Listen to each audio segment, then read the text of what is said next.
Olá, querido espectador do Saúde em Pauta.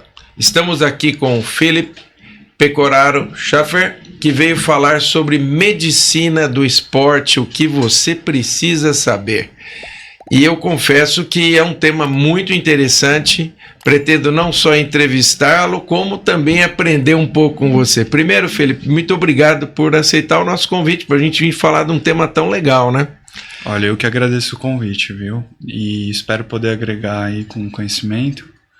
Vamos lá. Ser bastante produtivo aí. Vamos primeiro conceituar o seguinte. Por que você escolheu medicina do esporte? Certo. Na faculdade, propriamente, eu gostava bastante do hospital como ambiente de trabalho, porém, eu não me via trabalhando todos os dias dentro do hospital. Então, vendo muitas pessoas doentes, nesse sentido eu carregava muito para casa. E foi enriquecedora essa experiência, mas eu não via como um ambiente de atuação diário. Tá. Então, creio que assim, a medicina esportiva foi para mim um caminho, além do meu interesse que eu já tinha no esporte, em atletas, foi também um caminho que eu vi para não sair de perto do hospital, mas uma forma para não atuar todos os dias ali, vendo pessoas doentes. Logicamente a gente pega também pessoas doentes no consultório, tá. Mas não é no âmbito de urgência, emergência. Me conta uma coisa, se você puder definir para a gente, nós estamos falando para um público amplo, o que é medicina do esporte? Olha, a medicina do esporte ela vai muito além do atleta. Então, logicamente, a gente tem um foco maior no sentido de estudar a fisiologia do esporte, né, relacionada às alterações. A gente tem um conhecimento um pouco maior em relação à dieta, treinamento também. Não é exatamente igual um educador físico, mas a gente tem a noção para poder saber isso aqui está certo, isso aqui está errado, é um treino muito volumoso. Então, nesse sentido, a gente consegue balizar o atleta, a gente consegue levar ele para uma performance melhor. Além disso, a gente consegue ver também pessoas comuns podem entrar no nosso consultório e ter uma avaliação pré-participativa, por exemplo. O senhor que é cardiologista... Melhora de desempenho entraria aí também? Com certeza, melhora de desempenho.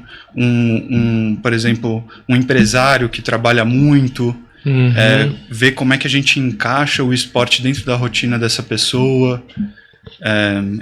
Com certeza eu vou ter que conversar com o Felipe depois do programa. Nós vamos ter que encontrar um jeito de encaixar na rotina, né? Porque ele está dando aqui a bala de prata, né? Porque veja, difícil nos dias de hoje, né? Você conseguir ajustar com as mais diferentes formas e horários, né? Para você conseguir. Para você que está na área da medicina esportiva, o que você acha que é o grande desafio atual da medicina esportiva? Olha, é uma área que ela está em crescente,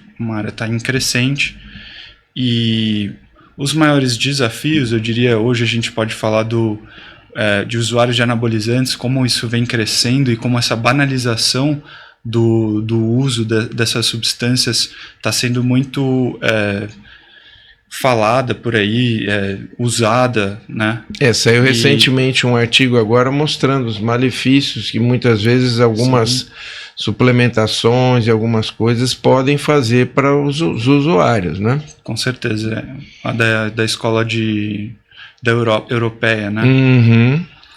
E, bom, isso é um desafio que a gente vem tendo.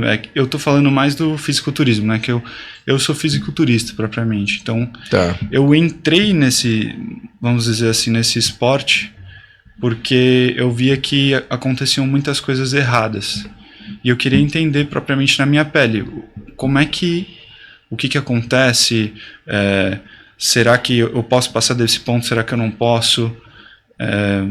como então, que eu posso... essa curiosidade fez com que você tivesse um interesse maior pela medicina do esporte. Ou seja, você fazendo medicina, sendo fisiculturista, você quis então fazer um mix para entender exatamente os limites entre uma situação e outra e um entendimento científico, é isso? Perfeito, perfeito. É isso. Tá. Juntamente com o conhecimento que eu tinha da faculdade, já tinha um interesse muito grande nessa área específica, né, que era o fisiculturismo. Desde os meus 15 anos eu faço musculação, era algo que me chamava muito a atenção. Então eu fui pesquisando em relação à nutrição, em relação à suplementação, em relação a realmente o uso de ergogênicos, recursos ergogênicos, treinamento. Então tudo isso acho que foi um alicerce aí para eu poder seguir meu caminho. Tá. Você tocou num ponto importante, um ponto que com certeza quem está nos ouvindo está se perguntando. Qual a sua visão de suplementação e o que você poderia dizer para o nosso ouvinte a respeito de suplementação ligado à medicina do esporte? Perfeito. Suplementação, como a própria palavra já diz, é um adicional, ou seja, não é algo impreterível para um atleta, para uma pessoa comum, que é como está sendo vendido por aí, né? Tá. Então, assim como uma medicação, um fitoterápico, qualquer que seja, ele tem uma indicação específica. Então, seja um whey protein, seja uma creatina, seja uma betalanina. Então, são suplementos que têm a sua indicação, então, dependendo do esporte que a pessoa vai praticar. Não só dependendo do esporte, como qual que é a idade dessa pessoa, quem ela é, né, propriamente, o emprego dela, e tudo isso está relacionado. Então, de maneira geral, para nós pensarmos numa prática esportiva mais, vamos dizer assim, rotineira, o ideal seria que todos passassem por um médico do esporte, para saber exatamente o que ele quer, que suplementações precisa, se está em condição e quais são os seus limites, não é? Perfeitamente. A gente precisa entender a função renal dessa pessoa, os rins dessa pessoa são saudáveis. Então, será que eu posso colocar uma carga a mais de proteína, indicar um whey protein para essa pessoa, por exemplo? Tá. Uma creatina também, que a gente vê que pessoas com problemas renais prévios podem ter uma sobrecarga a mais ali nos rins. Então, são especificidades, né, que o mercado de suplementos ele não vê, ele quer vender, basicamente. Claro, sem dúvida. E aí cabe, então, uma orientação profissional para saber qual, quanto e como. Exatamente. E quando. Quando, né? A gente tem períodos também, propriamente até no atleta, a gente fala em ciclagem de suplementos. Então, dependendo da época de preparação desse atleta, em que situação ele está, tem a indicação correta do suplemento. E tem a retirada também desse suplemento em devidas outras situações. Né? Tá. Me fala uma coisa. Para você que trabalha com medicina do esporte, qual é o esporte mais completo, na tua visão? O que você acha assim, que seria o ideal ou que está bem perto do ideal? Olha, eu diria até por pesquisas mesmo que é o tênis. O tênis é um esporte que ele envolve não só uma boa capacidade cardiorrespiratória, como também tem a questão da amizade propriamente. Então, geralmente quem pratica o tênis pratica com amigos, faz amizades. Logicamente tem outros esportes nesse sentido, mas em questão realmente de ser mais completo, a gente vê que para a longevidade, boas relações são muito importantes. Tá. Então você ter com quem contar haver uma troca além do exercício em si, né? Ter um... Exato. Tá. E me fala uma coisa, em que ponto está a natação nisso? Você vê a natação como um bom esporte? Olha, com certeza. Qualquer esporte realmente que te leve a um próximo nível, né? Então querer melhorar naquela devida atividade vai ser um esporte benéfico para você. Agora, o que a gente vê, por exemplo, em alguns atletas, né, principalmente os atletas que já estão num nível muito alto, como é que você faz em relação às lesões? Tem muitos atletas que começam a fazer, muitas pessoas começam a fazer, mesmo atletas que, passado um tempo, tem uma lesão, tem outra. Você que trabalha nisso, a gente vê isso muito no futebol, às vezes, né, em alguns esportes de contato, mas não especificamente só neles, que alguns atletas parece que tem uma sina, né? Ele melhora, daqui a um tempo ele tem outra. Como que a medicina do esporte está vendo isso e o que pode ser feito no sentido de minorar essa quantidade de lesões repetitivas que esses atletas têm? Perfeito. É uma situação realmente muito complicada, né? Propriamente até para o atleta. E isso gera um estigma muito grande nesse atleta, né? Um medo, enfim. Eu acredito que seja um trabalho muito multidisciplinar. O médico do esporte, propriamente, ele não trabalha sozinho. A gente precisa de um fisioterapeuta ao nosso lado, a gente precisa de um psicólogo, a gente precisa de um preparador físico, né, um educador físico. Então, a gente, basicamente, o médico do esporte, ele orquestra, basicamente, todas essas... Seria o maestro de tudo isso. Exatamente. Então, a gente vai orientando como é que é para ser feito o trabalho e, logicamente, não invadindo a área daquele profissional, mas é uma questão mais de orientar realmente e também monitorar, a gente vê se aquele trabalho está sendo feito da forma correta. Então, primeiramente, para um atleta a gente não fala em não ter lesão, né? Porque a lesão ela é multifatorial, ela pode ocorrer por diversos motivos. Tá. Mas a gente pode falar num trabalho preventivo, por exemplo, para um atleta de futebol, ele fazer um trabalho de fortalecimento na academia. Isso hoje já é olhado com muitos bons olhos, né? Então você ter o fortalecimento desse músculo, desse tendão, desse ligamento, o osso também, a gente sabe que o osso ele ganha uma densidade maior com a contração do músculo, tá, né? Então tudo isso vai se somando, uma boa nutrição para esse atleta, logicamente. Então a gente tem muitas lesões também relacionadas a estresse, a baixa nutrição, então a baixa energia, né, que a gente está ofertando para esse atleta e também o volume de treino, a carga de treino que esse atleta está tendo. Tá. Então tudo isso a gente tem que ter um olhar global, basicamente. Então cada detalhezinho ele vai fazendo a diferença no final. Tendo em vista essa tua colocação, que é um trabalho multidisciplinar, então, na verdade, o médico do esporte, o ideal é que ele esteja numa clínica do esporte em que ele possa ter todos esses profissionais para fazer uma troca com ele, né? Então, na verdade, não vai ser um consultório, vai ser uma clínica, porque, na verdade, você precisa contar e todo esse pessoal tem que trabalhar harmonicamente, como um time, né? Na verdade. Então, assim, você montar lá um consultório, medicina do esporte, vai ficar meio descasado das outras coisas, né? Mais fácil você montar um time para trabalhar nisso. E como é que você vê é fácil montar esse time? Olha, essa é a pergunta de $1 milhão. De $1 milhão. Eu tô agora, você tem que eu tô subindo o nível do, né? Vamos lá. É uma tarefa muito difícil, principalmente por você tem que conhecer esse profissional profundamente, você tem que entender como que é o trabalho dele, qual que é a ética de trabalho dele, tem que estar tudo alinhado, né, basicamente. Então, não só conhecer, mas estar junto no dia a dia, presenciar o tratamento dele em relação aos pacientes, aos atletas. Aquela prática dele é realmente baseada em evidências, é algo que vai mudar o curso daquela pessoa, tem esse potencial. São várias perguntas que a gente tem que se fazer, né, e repeti-las, né, não só uma vez. Então a gente tem que ir trabalhando com essa pessoa. Acho que esse é um cenário ideal, né, a gente ter um profissional excelente para cada área que a gente, um fisioterapeuta excelente, um psicólogo excelente. Isso aí seria a clínica perfeita. Time forte, né?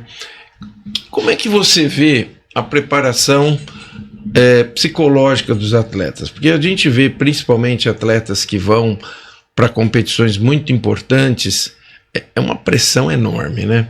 Eu fico imaginando aquele atleta olímpico que ele ficou esperando aquele momento, treinando que não louco para chegar naquela situação. Então, quando você vai para uma prova, você deve estar numa adrenalina. Como que funciona para você que trabalha na medicina do esporte? Como é que você vê e que conselhos você dá em relação a essa questão da preparação psicológica do atleta que vai ser submetido a uma situação de grande cobrança? Certo, eu acho que essa robustez, né, numa mentalidade forte, ela gira muito em torno da preparação desse atleta. Como é que esse atleta foi preparado ao longo da temporada de treinamento para ele chegar lá e fazer justamente o que ele estava treinando. Então é só repetir aquilo que ele já vinha fazendo antes. E é muito difícil, né? Essa questão ali da hora H. Ele tá ali no momento em que você fazer esse cara performar da melhor forma possível. Eu acho que aí envolve muito um trabalho realmente psicoterapêutico, né? Então, ter um psicólogo que empodere esse atleta no sentido de mostrar para ele realmente todo esse caminho que ele trilhou, toda a evolução que ele vem tendo, que ele vem fazendo tempos melhores, ele vem treinando melhor, ele vem se alimentando de uma forma muito boa, dormindo da forma adequada, que isso é muito importante para a performance, saúde mental também. Então, o sono você julga como uma coisa importante para o atleta ou para quem quer fazer exercício? Olha, o sono para qualquer ser humano, mas principalmente para o atleta, para a performance, ele é um dos tripés, realmente. Então, a gente pode elencar o sono, a nutrição e o treinamento. Esse é basicamente o tripé que sustenta um bom atleta. E como conciliar a vida social e pessoal com esse tripé? Agora, essa pergunta vale 5 milhões. Se a outra valia 1, essa vale 5. Realmente. Como que fica? Porque, veja, nós estamos falando de atletas de alta performance, aquele cara que, né, ele mantém aquele rigor, ele treinamento e tal, mas ele está inserido numa sociedade, enfim, como fazer isso? Olha, muito interessante, principalmente assim, ele vai ter que manter uma rotina realmente muito quadrada, né, nesse sentido, mas os tempos de descontração, eles são importantíssimos, eles são fundamentais, inclusive. Tem um documentário que acabou de sair, do Carlos Alcaraz. É um dos jovens assim, tenistas que mais vem tendo sucesso aí no circuito internacional. E nele ele mostra um pouco, ele entra justamente na parte em que o Carlos ele tinha virado o número 1 do mundo e ele teve uma queda de performance. E esse documentário ele entra justamente aí. Como que aconteceu isso para um jovem, um menino tão brilhante, manter-se no número 1 do mundo e do nada ele tem uma queda e fica meio jogado de canto, assim. E aí mostra justamente que, por ser um menino tão jovem, ele não estava tendo esses tempos de descontração que ele precisava. E o time cobrava muito ele nesse sentido, né? Porque é uma responsabilidade enorme. Pô, o número 1 do mundo, você está carregando basicamente uma nação nas costas, né? Que é a Espanha, que ele é espanhol, e tem tantas expectativas em cima desse menino, sabe? Uhum. E aí mostra justamente que o time dele criou esses tempos de descontração. Então, foi jogar um golfe no meio de uma competição, que era o Indian Wells. E aí nisso ele teve essa brincadeira junto com a equipe.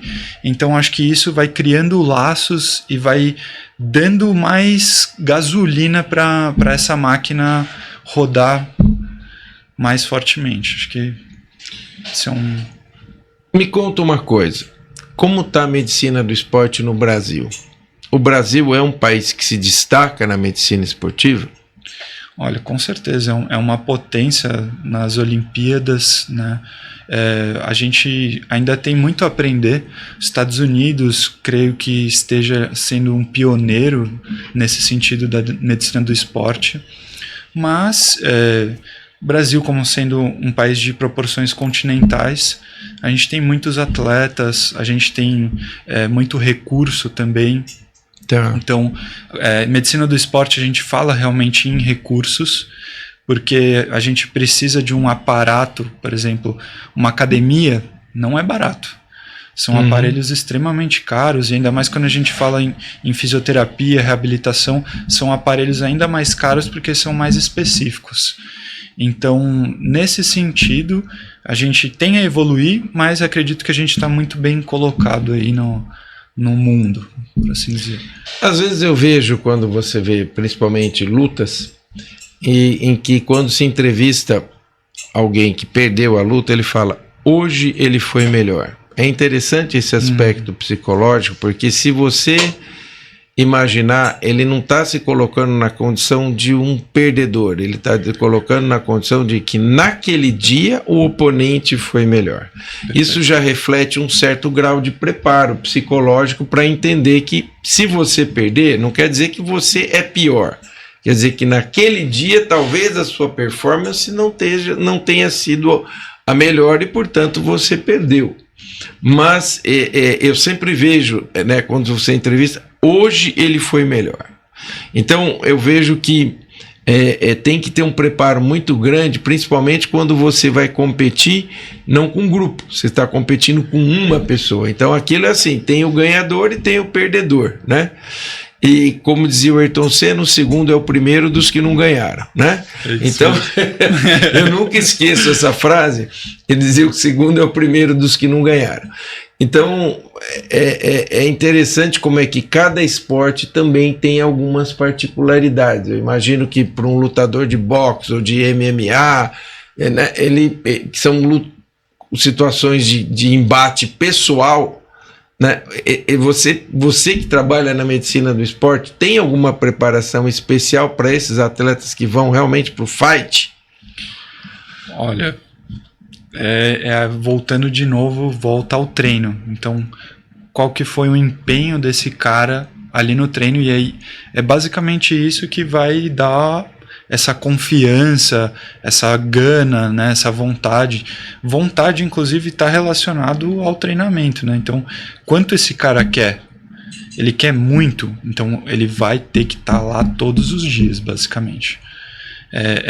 É muito diferente a gente falar, né, um esporte individual para um esporte coletivo, porque no esporte coletivo, quando a gente tem uma derrota, essa derrota ela é basicamente diluída no grupo, né? Exatamente. E no individual já pega, né? Porque... E às vezes no individual o que pode acontecer foi um lance infeliz, né? Você pode tomar um nocaute, ter lutado muito bem a luta e numa situação específica, numa fração de segundos, num detalhe, você ser nocauteado, né? Você ser finalizado, e aí você acaba então tendo que fazer toda aquela preparação, e às vezes você pode, a gente já viu isso, com certeza você muito mais que eu, você está ganhando a luta, e aí num detalhe ele perde uma luta que estava ganha, né? E aí ele acaba sendo finalizado, ele acaba sendo nocauteado, e aí trabalhar a cabeça desse atleta é difícil, né? Porque ele estava praticamente com a vitória na mão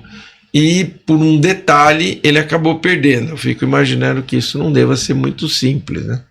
Uma derrota não é fácil, mas a derrota ela ensina muito mais do que uma partida ganha.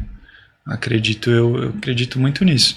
Um bom perdedor, ele é um bom cara que aprende, ele sabe aprender muito bem.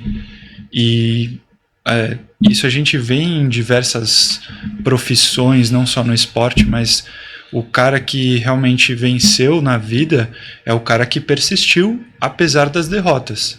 Sim. Então, a derrota ela tem muito mais a ensinar, realmente. Ele soube extrair de cada situação uma lição, um aprendizado que pode ser talvez um motor que o leve a continuar treinando e melhorando.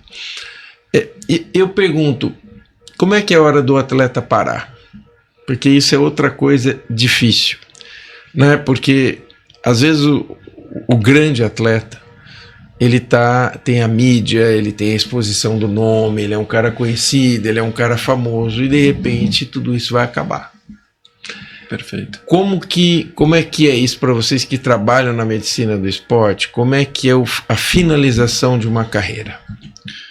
Olha, envolve uma gama de fatores, mas como o senhor já tinha mencionado no começo, um atleta que vem se lesionando múltiplas vezes, muitas vezes isso é um sinal, né, de que o corpo ele já não está aguentando aquele, vamos dizer, essa carga, esse volume de treino e esse volume de competições também, né? Porque para você estar competindo aí diversas vezes, você tem que estar treinando regularmente. E não é nada fácil você lidar com um fim de carreira, né? Ou pensar assim, cara, isso aqui era a minha vida, né? O cara que treinou 20 anos, 30 anos, isso foi a vida dele. Eu acho que é a mesma coisa pensar na nossa aposentadoria, né? Como médicos. Como que isso seria? A gente é caracterizado por aquilo que a gente faz diariamente, né? Pela nossa rotina. Sim. É muito difícil ele deixar de ser um atleta, né? O que ele vai fazer depois disso? O que tem depois disso? É um preparo mental, eu acho que envolve uma gama de fatores, realmente, financeiro, né? Possibilidade realmente daquele corpo aguentar ainda, ele aguenta esse alto nível, ou ele tem que ir para uma série B, uma série C, uma outra divisão, né?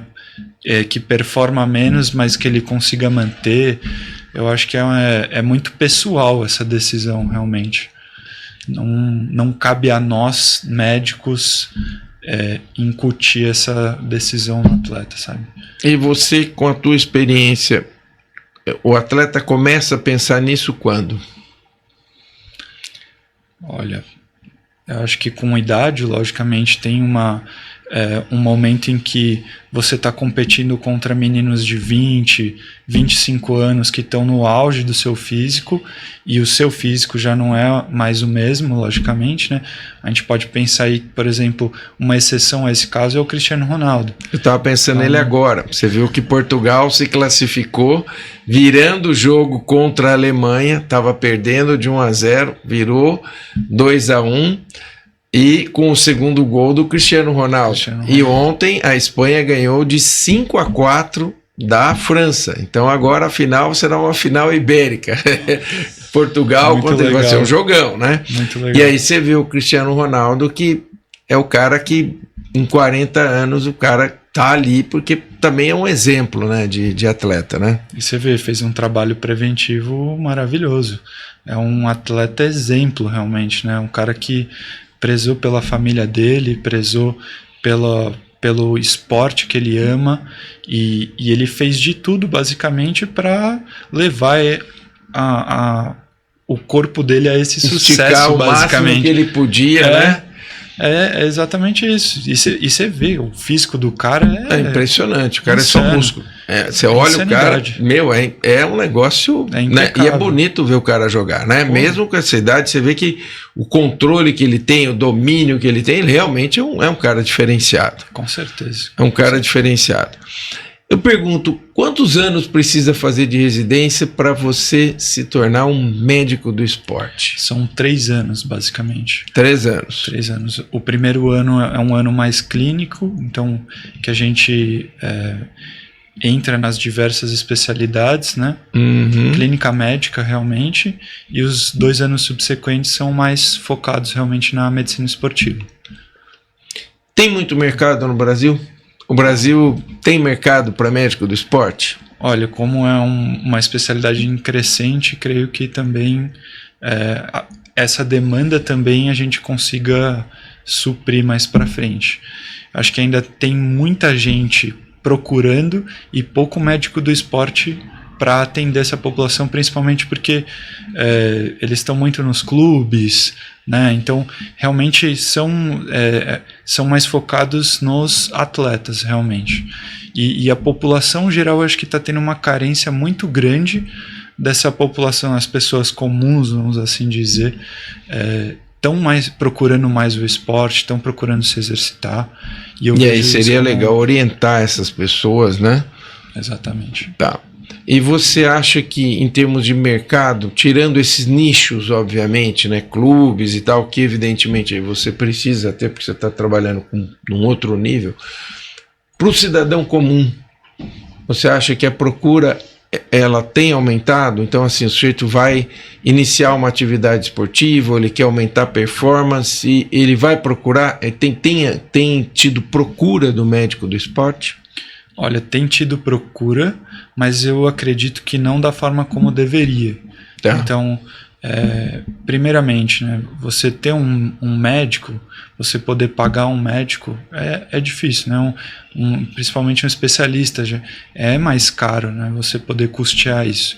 Então, Sim. acho que isso é um fator limitante, mas o outro também é uma questão de conscientização. Acho que as pessoas ainda não estão conscientizadas de que fazer um esporte, né, você exercer você querer procurar melhorar numa atividade física tem o seu perigo também, né, no sentido de, será que essa pessoa não tem uma doença cardiovascular de base? Ela está apta a exercer essa atividade física, né?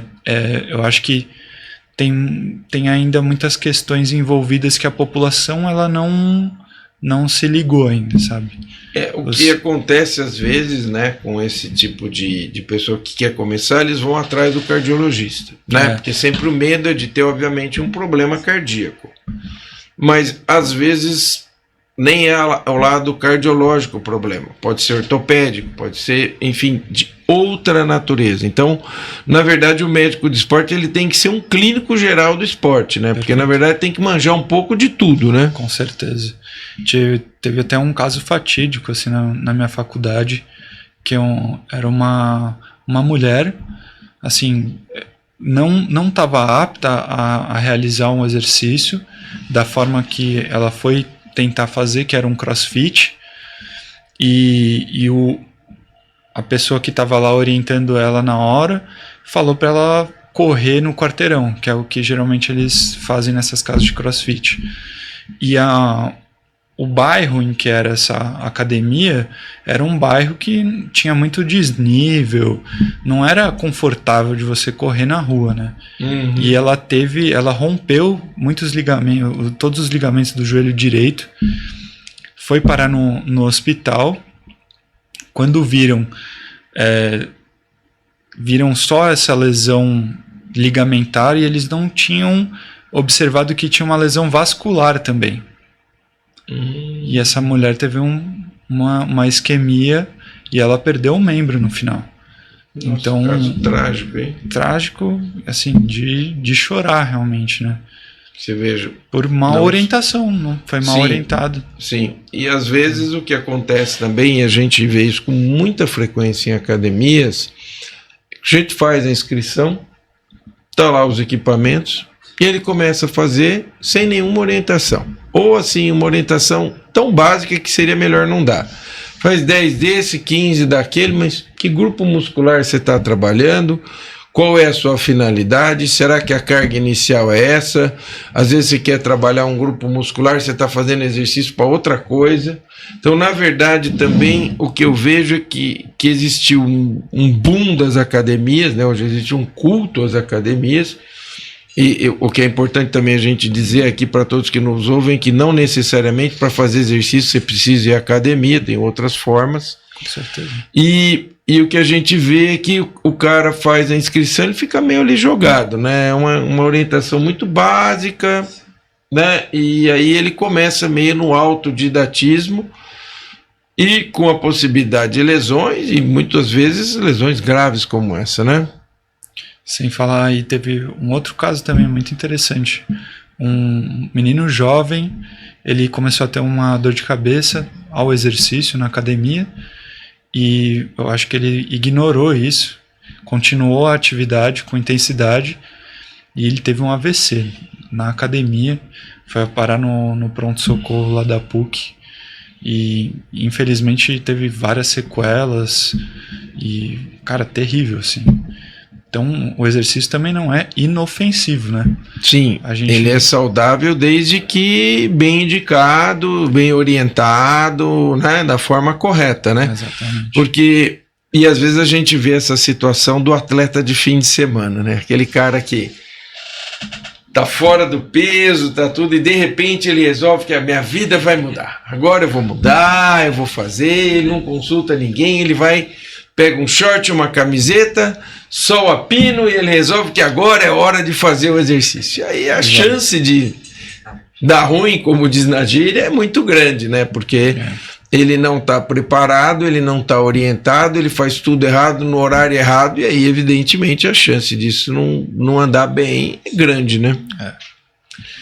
Vocês têm visto muito isso, esses atletas de fim de semana que de vez em quando se metem em alguma roubada? Com certeza, direto. Propriamente, né? Essa jovem, essa mulher que foi correr, foi mal orientada também, né? Tava numa casa, era para ter um educador físico ali, claro, orientando da forma correta. Você vê que até com um profissional ali pode dar ruim. Sim. Imagina sozinho. Sim. Então, e aí, às vezes a pergunta é, né? Está com um profissional habilitado? Né? Eu acho que isso também por que eu te falei de academias? Porque eu já frequentei, agora não frequento mais, mas já frequentei academia, e às vezes você chega e você vê que não tem orientação nenhuma. No máximo tem ali um cara meio bombadinho, né? Quem que é o instrutor? Ele ali, ele está fazendo instrução de 500 pessoas lá dentro, não está instruindo ninguém, né? Na verdade, não estou dizendo que todas são assim, vamos deixar bem claro, mas muitas são assim. Não, o que você quer? Não, eu quero fazer um desenvolvimento 10 daquele, 15 daquele. Na verdade, não tem. Qual que é o parâmetro, né? O parâmetro, não tem um projeto para você iniciar, vamos fazer isso, aquilo e tal. E aí, na verdade, o cara fica perdido, né? Ele fica jogado ali dentro. E aí ele vai meio ver alguém fazer um pouco, ele faz, copia e tal, aí conversa com um, com outro, mas na verdade não existe aquela orientação para fazer a coisa como precisa, né? Geralmente o que tem nas academias é a pessoa entra, né? Ela se cadastra e aí ela procura ali em primeiro momento montar um treino. Então ela vai montar o treino com o personal trainer da academia.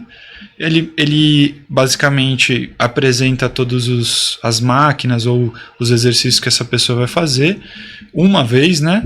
E depois a pessoa ela é basicamente deixada sozinha com essa fichinha. Então, toda vez que ela for lá, ela vai imprimir essa fichinha e vai fazer da forma como o cara instruiu. Mas nem sempre essa pessoa lembrou, né, de tudo como é que era a execução. E de quanto em quanto tempo que se reavalia as mudanças nisso? Imaginando que eu sentei com você aqui e fizemos um planejamento.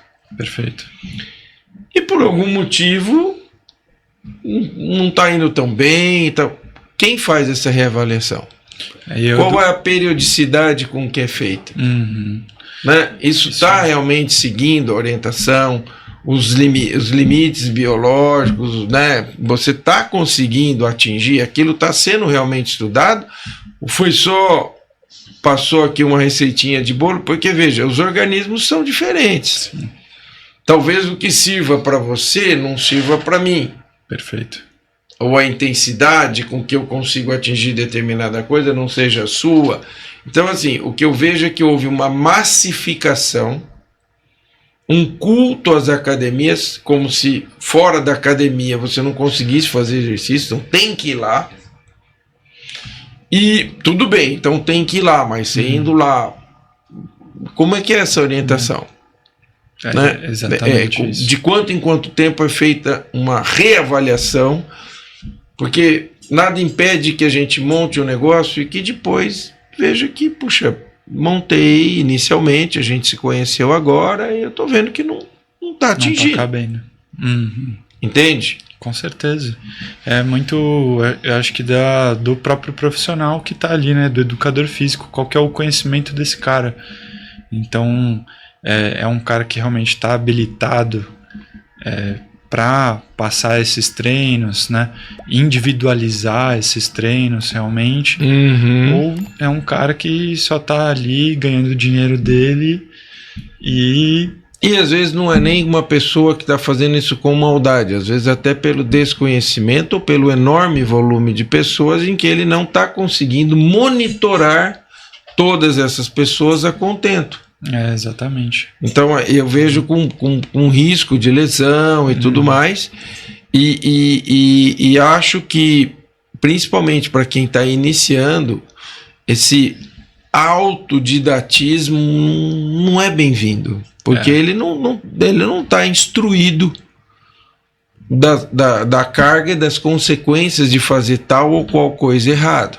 Com certeza. A gente vê diversos vídeos na internet de acidentes dentro da academia, né? As pessoas que colocam a carga errada acabam se lesionando. Pessoas que tentam se desafiar não tendo a noção do seu próprio limite. Do limite, né? Então... E falando em saúde, né? Hoje nós temos um problema sério do jovem fumante, principalmente com não só o cigarro, mas o cigarro eletrônico. Eu queria que você comentasse um pouco dos malefícios que isso pode levar para aquele indivíduo que usou e que usa um tempo, né? E depois cai a ficha de que já devia ter parado, e que malefícios isso pode levar, no sentido de que, se depois ele quiser adotar uma vida saudável, talvez algumas lesões já sejam irreversíveis, né? A gente, documentado, como são aparelhos muito novos, né? A gente ainda não tem uma comparação, por exemplo, em relação ao cigarro. Será que são os mesmos danos do cigarro ou são danos diferentes? Mas o que a gente já tem, e isso muito bem documentado, é uma doença que chama EVALI, né? É uma doença relacionada realmente ao vaping eletrônico, e causa assim uma condensação pulmonar muito violenta, a ponto dessa pessoa realmente perder função pulmonar.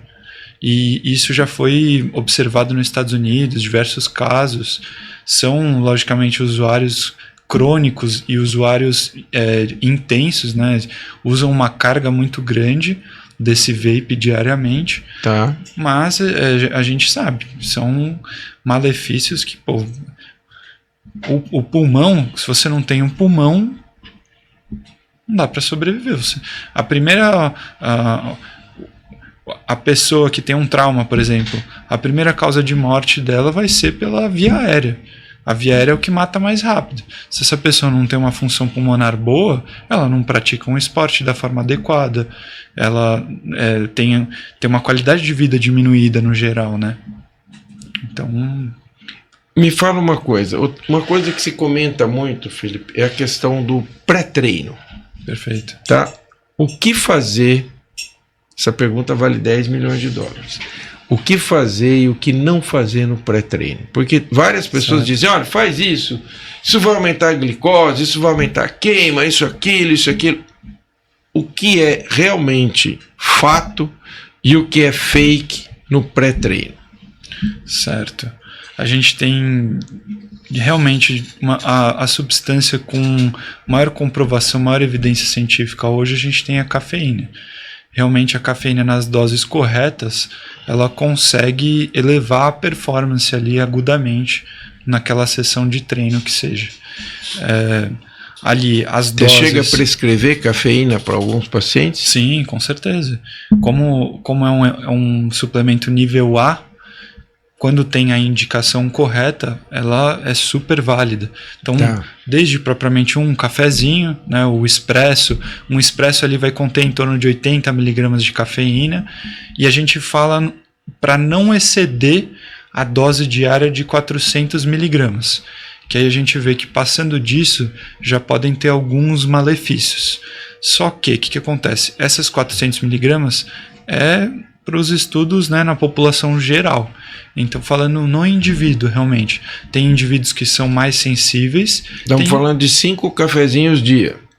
Basicamente. Em média 80, então quer dizer, se tomar o 6º café, você já está excedendo a carga diária de cafeína. Perfeito. Tá. Além de que a gente tem uma limitação de horário também. Então, a gente não passa das 3, 4 horas da tarde. porque ele demora um tempo até, isso vai interferir no sono, né? É uma meia-vida aí em torno de 6 horas. Tá. Então, ó, como eles vêm vendendo muitos pré-treinos aí com 200 miligramas de cafeína por dose, até 300 miligramas, a gente vê que isso acaba sendo perigoso, né? Porque, primeiro, a gente não sabe qual que é a sensibilidade dessa pessoa à cafeína. Será que, para mim, 80 miligramas é o mesmo efeito que para você? Então, tem pessoas que, por exemplo, tomam um cafezinho e já começam a ter sintomas ansiosos, né? Tá. Ficam ansiosas, tem taquicardia, tem sudorese. Então, tudo isso a gente tem que levar em conta para prescrever o pré-treino também. Além da cafeína, o que pode ser usado no pré-treino? Olha, de comprovação científica, realmente, a gente pode pensar numa creatina. A creatina, ela não vai te dar um efeito agudo naquele momento do treino, mas cronicamente ela tem efeitos de melhora na potência. Então, por exemplo, na academia, aquelas primeiras 2, 3 repetições, que é quando a gente usa principalmente o sistema ATP creatina, né? Creatina, a betalanina, a gente tem boas comprovações. Também não são modalidades específicas que a gente costuma usar. A betalanina ela é um tamponante intramuscular. Então, o músculo, quando a gente faz atividade física, ele vai produzindo hidrogênio, né? Então, ele vai acidificando o meio, basicamente. Então, são as famosas câimbras, que depois lá na frente, né, quando está muito ácido o meio, né? Isso, exatamente. As câimbras, elas advêm disso também. E aí ele funciona basicamente como um tamponante intramuscular. Então ele vai segurar esse músculo de não ficar tão ácido. Tá. Basicamente, então aumentando a resistência dele. Tá, entendi. O melhor de todos, que até agora a gente sabe, então, é a cafeína, e a gente tem também os carboidratos intratreino. Então, geralmente a gente costuma indicar para atividades mais longas, então, que duram 1h30, 2 horas, 3 horas, dependendo da duração e da intensidade, a gente tem uma quantidade específica de carboidratos para ser ingerida. Tá, entendi. Basicamente. E aí, de que forma adquirir esses carboidratos? O que, na prática, o cara pode tomar no pré-treino para ter essa... Porque ele tem que ser um carboidrato de liberação rápida, né? Perfeito, de rápida absorção. Tá. A gente pode usar uma maltodextrina, por exemplo, que ela vem em pó. Tá. Os corredores, né? Tá tendo muito agora essa febre da corrida. Eles usam bastante aqueles géis. Então, são géis que contêm esses carboidratos mais simples mesmo. Tá, já vai direto, né? Exato, são absorvidos de uma forma mais rápida. E pós-treino, tem alguma orientação? Então, no pré-treino, tem lá cafeína, destrino, maltose, alguma coisa. Ok, fiz um pré-treino legal, bacana, comecei a melhorar. Perfeito. E o pós-treino, tem alguma coisa para ser orientada para o atleta pós-treino? Com certeza. O pós-treino, então, a gente foca realmente na recuperação muscular. Então, aquele músculo que trabalhou nessa atividade física, ele vai perder carboidrato, ele vai perder glicose, né? Por via a gente quebra glicogênio intramuscular para liberar glicose na corrente sanguínea. Então, vai basicamente gastando esse carboidrato do músculo, e também a gente usa a proteína para reparo muscular. Então, ao mesmo tempo que a gente gasta glicose, a gente também quebra fibras musculares. A gente causa microlesões nessa musculatura. Então, para que a gente tenha um reparo efetivo dessa musculatura, a gente coloca também uma proteína no pós-treino. Então, uma proteína com o carboidrato, geralmente. Tá. Então, pós-treino, proteína e carboidrato. Pré-treino, pode ser a cafeína, o carboidrato. E você falou mais um, qual é o tampão do músculo? A betalanina. Betalanina. Isso. Então, isso seria o basal, né? Me fala uma coisa. A gente sabe que todo exercício libera endorfina, né? Que a gente percebe que aquele indivíduo que já está condicionado, se ele fica sem treinar, ele fica né? Porque ele tem um barato interno, né? Ou seja, liberação da endorfina, esforço imediato, exercício imediato. Quanto tempo precisa ficar sem treinar para que você já sinta a diferença na liberação da endorfina? Ou seja, isso já altere o teu humor, já altere tudo. Quantos dias sem treinar você já... Olha, isso é muito individual, a gente não tem pesquisas muito nesse sentido, mas posso contar do meu caso, por exemplo. Eu sou um assíduo esportista, assim, durante minha vida inteira eu pratiquei esportes, e eu digo assim, uma semana para mim já é desconfortável, sabe? Pela questão mental, inclusive, que me deixa mais ansioso, acabo ficando mais ansioso. Eu acho que isso tem uma coisa, né, Felipe, importante, que o exercício ele canaliza, né? Você consegue ter um momento ali teu. Né? E aí você percebe que as pessoas que praticam exercício regularmente, elas são pessoas mais equilibradas. Sim. Pessoas que... porque o exercício também ele tem isso, né? Ele é uma válvula de escape da ansiedade, de tudo isso, além, obviamente, do condicionamento, que é bom, tudo, ele também ajuda nesse sentido, né? Olha, o senhor entrou num assunto que eu gosto muito, que é tolerância a estresse. O exercício físico, ele é como se fosse um estresse, realmente. É um estresse agudo que a gente está imputando no nosso corpo, basicamente, naquele momento. E é uma forma da gente treinar essa tolerância a estresse. Então, quanto mais eu melhoro no exercício, mais eu preciso me desafiar. E esse desafio, ele é um estresse cada vez maior. Então, consequentemente, você leva isso para outras áreas da sua vida. Tá. Então, por exemplo, numa apresentação que é um momento estressante, isso pode ser como se fosse um simulacro. Então a gente está simulando um estresse aqui, só que o nosso corpo ele não distingue os tipos de estresse. Para nós um estresse é a mesma descarga fisiológica, basicamente. Tá. Então é como se a gente estivesse realmente simulando estresses cada vez maiores. E isso a gente vai levando para todos os aspectos da vida. Me conta uma coisa, como é que foi para você, em que momento da tua carreira você decidiu trabalhar com medicina do esporte? Você foi fazer medicina, a medicina do esporte está crescendo agora, né? Perfeito. Em que momento você falou assim, não, é esse caminho que eu quero seguir? E quem foram os teus grandes inspiradores? Olha... muito interessante essa pergunta. Eu tinha um amigo, assim, a gente conversava muito sobre isso no final da faculdade, ali no 6º ano, e ele não sabia muito para onde seguir. Eu já tinha meio que uma noção, eu gostava bastante de clínica, pensava bastante em endocrinologia, e aí numa dessas conversas assim, ele virou para mim e falou assim, cara, por que você não faz medicina esportiva? Tem tudo a ver com você, é algo que te interessa muito, você já tem um interesse muito grande de base, então acho que foi meio que juntar o útil ao agradável, realmente. E aí você passou a considerar a possibilidade, então, de fazer medicina esportiva. E aí começou a se interessar por isso e começou a ir atrás? Eu comecei a ir atrás basicamente de quais cursos realmente eram referência, né?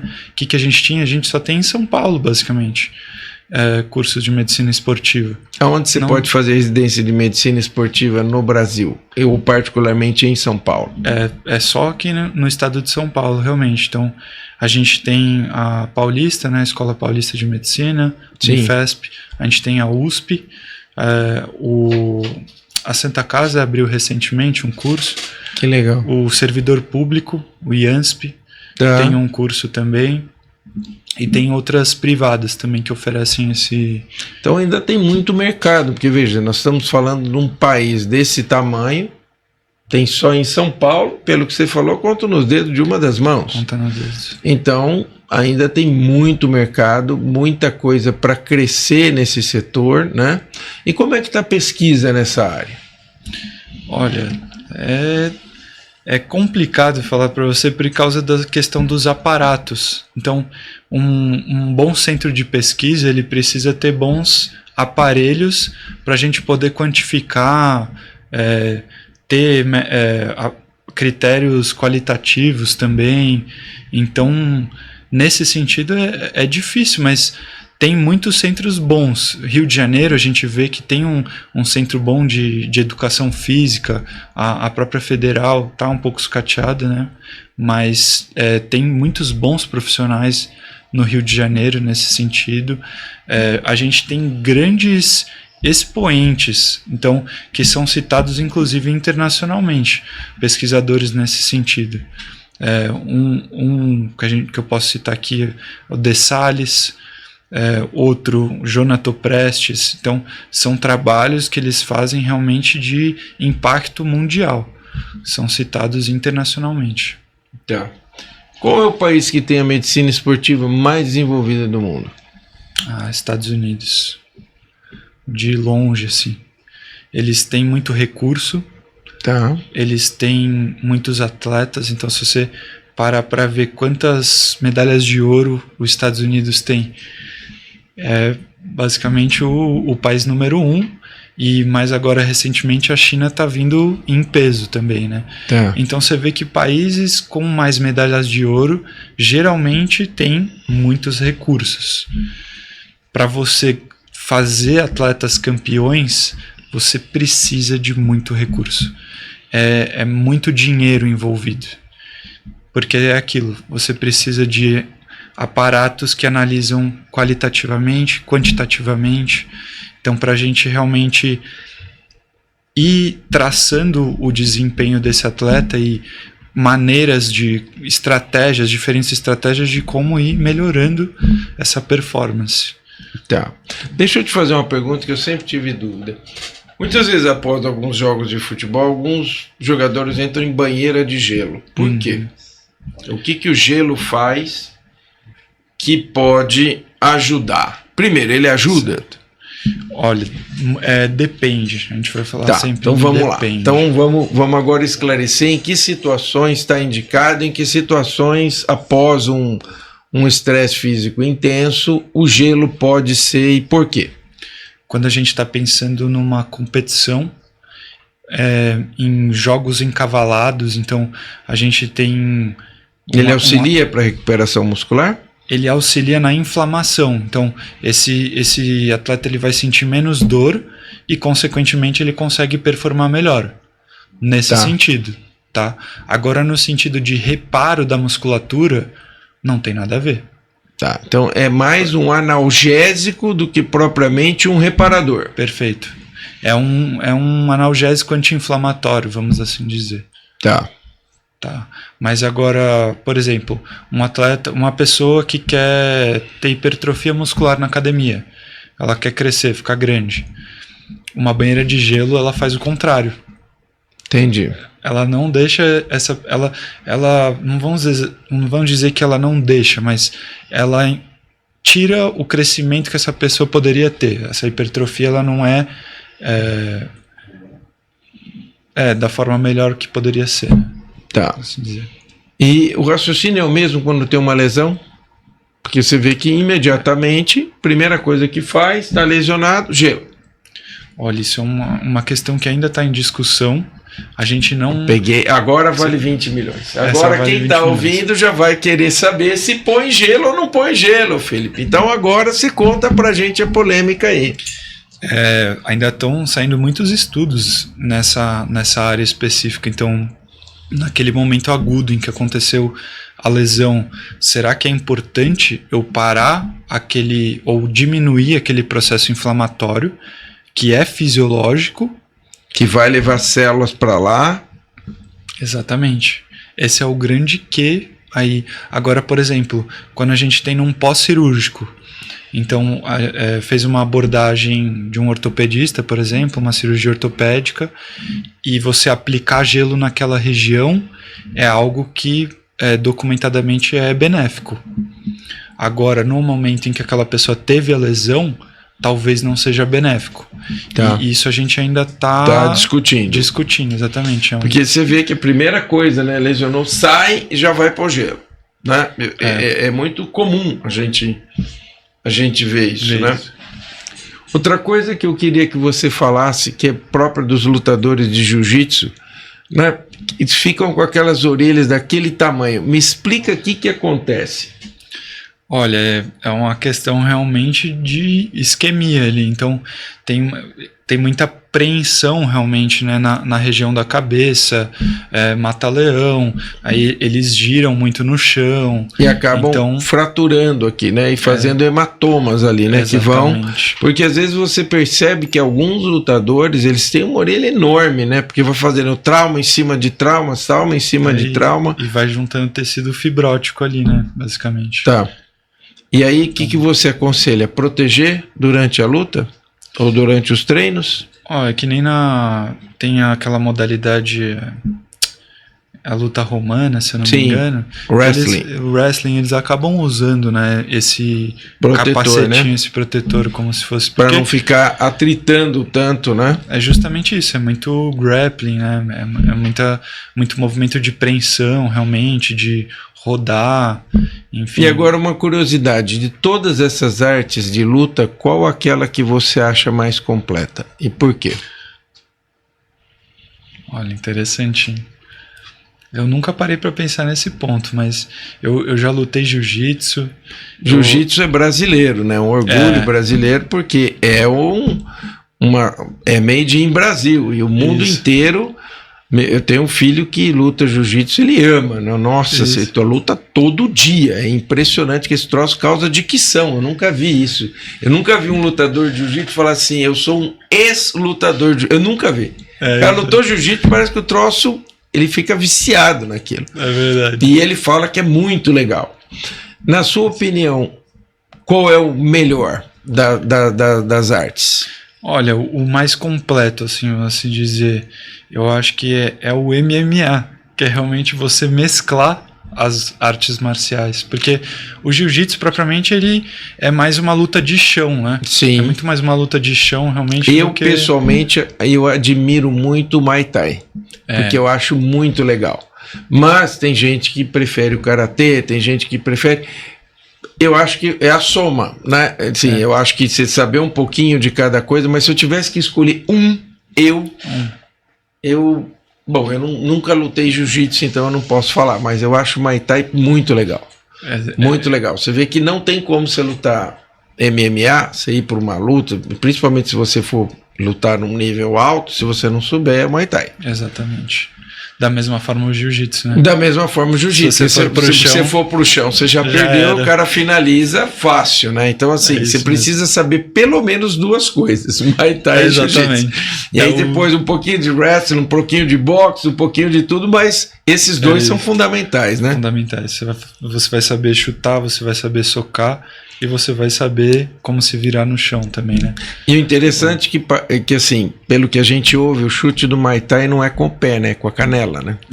Exatamente. Então é um chute pesado, eles que não até machuca. Usam, né, aquele rolinho, eles passam um rolinho de madeira na canela para ir deixando aquilo mais, né? Vai criando uma casca realmente. Calo ali, né? E eles vão treinando, né? E eu acho muito interessante para quem gosta desse tipo de luta, né? E tem um grande amigo que é campeão de jiu-jitsu, que chama Gustavo Adolfo, que foi campeão já de... Ele luta uma modalidade que acho que é Nogi, né? Que luta sem kimono. E olha, é muito interessante. É um outro tipo de luta. É um outro tipo de luta e realmente campeão brasileiro, um cara muito bom. E ele também fala, o jiu-jitsu é minha vida, eu não consigo ficar sem treinar e tal. Eu acho que depois de um tempo, o esporte, depois que você já incorporou, é muito difícil você ficar sem treinar, né? Exatamente. E assim, a gente fala que é uma das coisas que a gente pode fazer que praticamente só tem benefícios. A gente falou realmente que a pessoa precisa ter uma orientação correta, mas o esporte, você fazendo da forma correta, né, com a indicação correta, só vai colher benefícios, realmente. Agora, eu tenho um grande amigo, praticamente um irmão, um colega meu de turma, chama Osvaldo, que ele joga muito bem tênis. Jogava desde pequeno e realmente joga muito bem. Tem uma destreza impressionante. Eu fiquei assim pensando, porque você falou que um dos esportes mais completos é o tênis, e quem joga tênis também gosta muito, porque você consegue reunir toda a parte esportiva com a parte de lazer também, né? Exatamente. É sempre muito agradável o jogar tênis, né? Exato. É uma modalidade que você pode jogar numa quadra dura, né? Você pode jogar num saibro, você pode jogar numa grama, por exemplo. Envolve, não é aquela curva de crescimento, não é tão longa, né, que a gente fala. Então, para você jogar um tênis legal, você não precisa ter anos e anos de aula. Então você consegue ter um nível legal ali com 1, 2 anos. Então é uma modalidade ali muito interessante para a população em geral. Lógico, é um pouco mais inacessível, né? Puxando a brasa para minha sardinha, quem gostava muito de jogar tênis era o Dr. Zerbini. O Dr. Zerbini gostava muito de jogar tênis. E eu pergunto para você, às vezes quando vem algumas pessoas aqui, eu dou um presente de grego, que eu vou dar para você agora esse presente.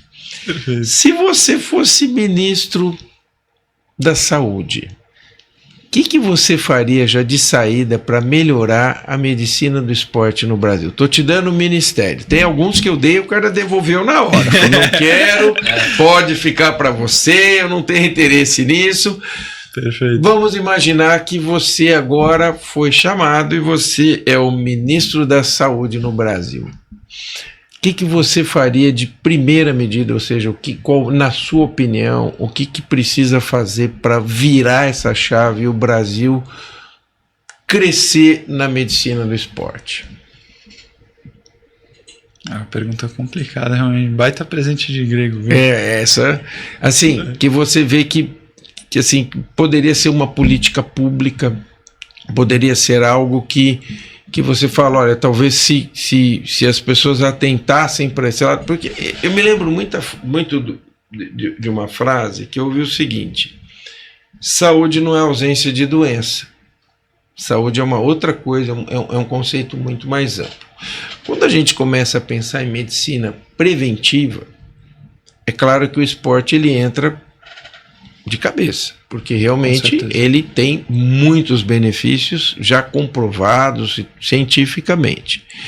E nós sabemos que nós não investimos muito em medicina preventiva no Brasil. Então, o que você faria no sentido de ampliar a oferta de conhecimento e de tudo que pode vir com a medicina do esporte, se eu te desse o Ministério da Saúde? Fala, ó, você tem carta branca e você que gosta de medicina do esporte, o que você faria? Você acha que poderia impactar todos os estados, que poderia mudar um pouco ou acelerar esse processo de crescimento da medicina do esporte no Brasil? Olha, creio que teria que começar realmente pelas escolas.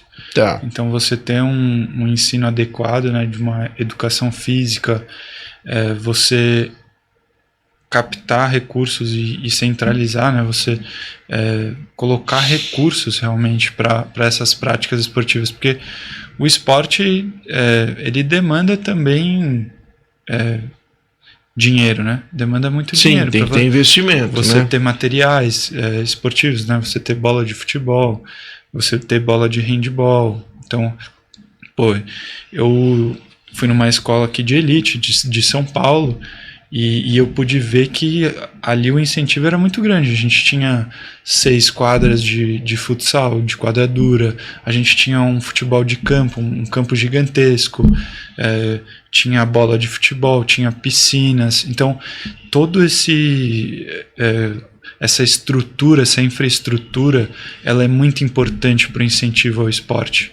Se a pessoa ela não tem acesso a essa estrutura, como é que ela vai criar o interesse, né? Se ela não sabe nem que existe aquilo. Tá. Então, primeiramente, eu acho que é realmente demonstrar que aquilo existe e que é interessante você testar as diferentes modalidades para você poder achar uma que você realmente teve apreço, né? Tá.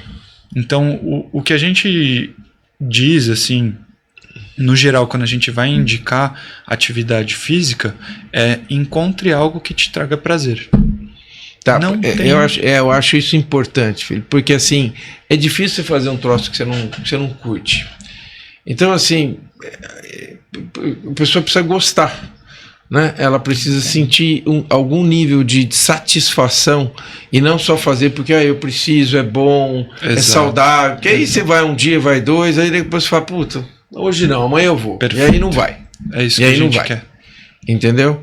E aí não vai. Então você acha que investir nas escolas, né, na parte esportiva das escolas, ou seja, investir no sentido de proporcionar um espaço adequado e pessoas adequadas para orientação dentro das escolas. Exatamente. Você também disponibilizar esses ambientes, né, essas áreas para a família daqueles alunos, né, daquelas crianças.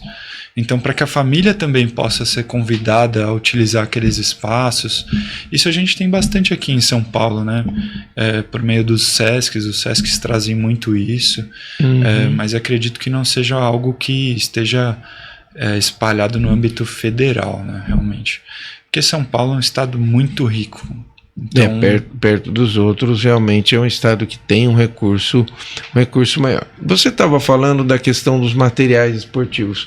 O Brasil tem bons materiais esportivos. Você acha que o que é de produção nacional, seja em todos os setores, é de boa qualidade? Olha, a gente pode falar que hoje sim. Agora, pegando aí 10, 15, 20 anos atrás, ainda a gente tinha uma carência muito grande nesses artigos esportivos, mas hoje a gente vê que a competição ela está aumentando cada vez mais e essa competição ela incentiva bons produtos também, né? Tá, e você tem bons produtos de fabricação aqui brasileira. Brasileira. De fabricação brasileira. Tá. Você acha que o fato do Brasil ter sucesso em algumas modalidades, por exemplo, nós temos uma seleção de vôlei, tanto masculina como feminina, multicampeã, né? Tirando o futebol, que é a marca registrada, ou pelo menos era a marca registrada do Brasil, e agora a coisa está meio complicada, né? Tomar um 7-1 e de lá para cá a coisa vem difícil de ser recuperada, mas vamos deixar... Com Ancelotti a gente volta. Eu tenho muita fé nele, mas outro dia eu falei assim, ontem mesmo, né, que o Brasil jogou, ele falou assim, doutor, Ancelotti é muito bom, mas ele não entra no campo, né, então ele vai ter que coordenar de fora. Mas tirando o futebol, que é aquilo que o brasileiro se reconhece, você acha que as Olimpíadas, que seriam, vou dizer assim, aquilo que chama a atenção do público, né, de maneira geral, ela é um chamariz para que as pessoas comecem a olhar outras modalidades? Sem sombra de dúvidas. A gente tem um exemplo, né? Na última Olimpíada, eles incluíram o surf como uma nova prática, um novo esporte aí das Olimpíadas. Isso é algo que a gente tem muitos bons atletas, né? O Medina, atletas de elite aí, né? E não só isso, né? A gente vê agora, teve um campeonato mundial de tênis de mesa, o Hugo Calderano ficou em segundo lugar. Um menino aí que está crescendo muito no tênis, o João Fonseca. Tá. Então a gente vê que a gente tem muitas modalidades que trazem esses novos expoentes, essas, por assim dizer, celebridades, e acho que isso incentiva bastante. E você percebe que perto das Olimpíadas, ou durante, ou logo depois das Olimpíadas, aumenta a procura? Como é que isso, dá para termometrar isso? Porque fica aquele período e fica, né, e é legal, porque você está vendo jogos muito legais, então aquilo vai chamando a atenção para outros esportes, não futebol, que, né, basquete, vôlei, atletismo, ginástica olímpica, né? Você percebe mudança cada vez que tem uma Olimpíada? Com certeza, isso a gente sabe da neurociência mesmo, fala em modulação, né? Então, sempre que a gente tem esses grandes eventos, ou, por exemplo, aquela pessoa que nas redes sociais segue pessoas que praticam mais esportes, ela tende a seguir essa prática, assim, ela tende a seguir essa tendência, por assim dizer. De alguma forma, essas pessoas influenciam positivamente para que se adote algum tipo de prática esportiva. Exatamente. Uma modulação positiva, realmente. Tá. Agora vamos falar um pouco da alimentação. Perfeito. O que tem que comer um atleta e o que não pode comer um atleta? Agora, meu Deus do céu. Agora vai apertar para mim aqui. Agora é você que vai me apertar. Vamos lá. Tá certo.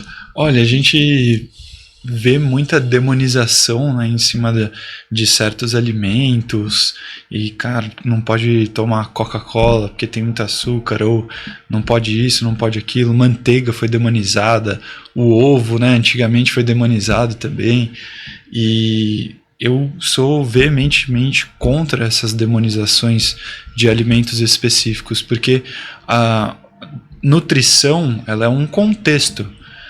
Então, qual que é o contexto dessa pessoa? Essa pessoa, ela pratica esportes, qual que é a intensidade do esporte que ela pratica? Qual o volume de treino dessa pessoa? Então, tudo isso a gente tem que pensar muito bem para a gente adequar a dieta, né? Então, quando a gente pensa, por exemplo, numa pessoa sedentária, a pessoa não pratica esporte algum, fica sentado o dia inteiro em casa. Agora eu vou entrar com um conceito legal que é taxa metabólica basal. A taxa metabólica basal, basicamente, é o quanto o seu corpo está gastando de energia diariamente para manter as suas funções, para manter a homeostase. Tá. Então, para o seu coração bater, para o seu pulmão expandir, tudo isso envolve gasto energético. Tá. Então, essa pessoa ela vai ter um gasto energético basal. Tá. Se a pessoa não pratica esporte, ela não vai ter um gasto adicional, certo? Então, essa pessoa ela precisa tomar um pouco mais de cuidado em relação à dieta dela. Porque se ela está consumindo mais calorias do que esse corpo está gastando no basal, esse corpo ele vai estocar. Então, a gente estoca em forma de glicogênio no fígado, e quando esses estoques eles basicamente estão excedidos, a gente vai acumulando em tecido adiposo. Então, gordura, vai acumulando gordura. E aí, isso a longo prazo, né, leva a uma obesidade, e aí a gente tem todos aqueles problemas relacionados à obesidade.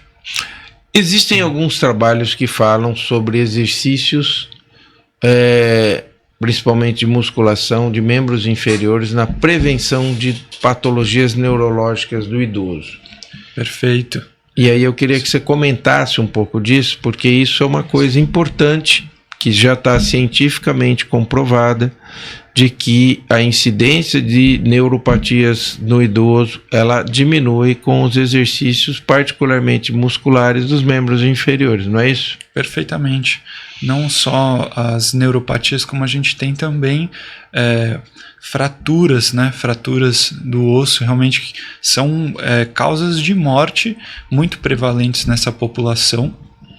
Então, um fator prognóstico, por exemplo, é a circunferência da panturrilha desse idoso. Qual que é a circunferência da panturrilha desse idoso? E aí a gente tem parâmetros para avaliar se está saudável, se não está, se precisa de mais massa muscular. E aí, logicamente, quando a gente tem mais massa muscular, a gente tem uma estabilidade maior, né? Consequentemente, a gente diminui risco de fraturas, lesões ligamentares.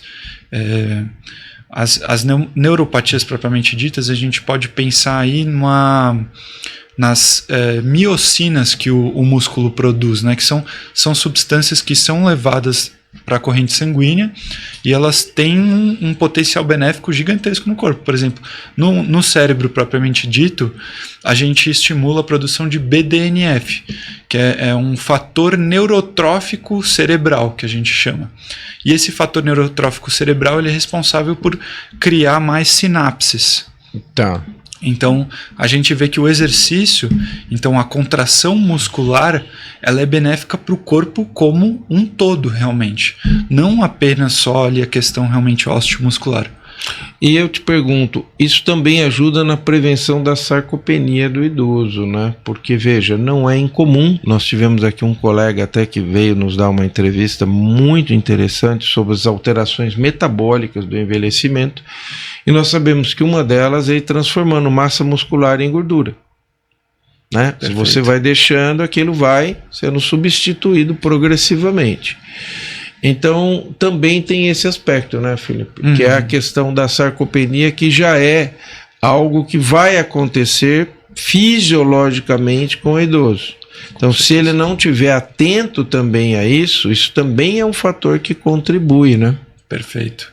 E a gente pode pensar em mulheres pós-menopausa, isso é ainda mais crítico, porque o estrogênio ele tem um fator protetivo, ele gera um fator protetivo no osso.